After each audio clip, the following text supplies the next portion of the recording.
북한은 이번 사건에 대해 아직 별다른 언급을 하지 않고 있습니다. 이런 가운데 우리 군 대응이 적절했는지에 대한 논란이 커지고 있는데요. 취재기자 연결해서 알아보겠습니다. 황혜경 기자. 네, 통일외교 안보부입니다. 자, 우리 정부는 어제 규탄 성명을 발표했는데 북한은 아직까지 묵묵부답이죠? 네, 그렇습니다. 조선중앙통신과 노동신문 등 북한 공식 매체들이 아직 우리 측 공무원 사살 사건과 관련해 아무런 언급도 하지 않고 있습니다. 어제 청와대를 비롯해 통일부, 국방부에서 북한의 행태를 강력히 규탄하고 진상규명과 재발 방지책 등을 요구했는데 별다른 답변이 없는 상황입니다. 대신 노동신문에는 코로나19 유입을 차단하기 위한 방역장벽을 강조하는 기사가 여러 건 실렸습니다. 신문은 방역부문이야말로 인민보위, 조국보위의 전초선이라면서 간부들이 최대로 각성해 방역장벽을 더욱 철통같이 다져나가야 한다고 강조했습니다. 북한은 우리 군이 유엔사를 통해 전통분을 보내 관련 답변을 요구한 데 대해서도 묵묵부답으로 일관하고 있는데요. 북한의 이 같은 대응은 지난 2008년 7월 금강산에서 발생한 박광자 씨 피격 사건 때와는 다른 모습이라는 지적입니다. 당시 북한은 피격 사건 발생 다음 날 바로 명승지 종합개발지도국 대변인 명의의 담화를 내고 사고 경위를 설명하면서 유감의 뜻을 밝힌 바 있습니다.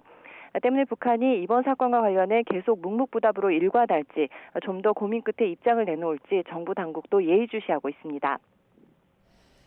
무장도 하지 않은 민간인을 사살하고 또 시신까지 불태운 이유 어떻게 봐야 될까요? 네, 북측에서 처음 우리 측 공무원 A씨를 발견했을 당시 북한군은 방독면을 쓰고 있었던 것으로 알려졌습니다. 또 5시간가량 뒤 다시 나타나 A씨에게 총격을 가할 때에도 방호복을 입고 방독면을 쓰고 있었는데요. 이후 시신에 다시 접근해 기름을 붓고 불태운 건 코로나19 상황을 의식한 것 아니냐는 분석이 나오고 있습니다. 이와 관련해 북한 당국은 지난달 국경 1km 이내로 접근 시에는 사람이든 가축이든 무조건 사살하라는 포고문을 발표한 것으로 알려졌는데요. 이번 사건이 이와 관련된 조치였을 가능성도 제기되고 있습니다.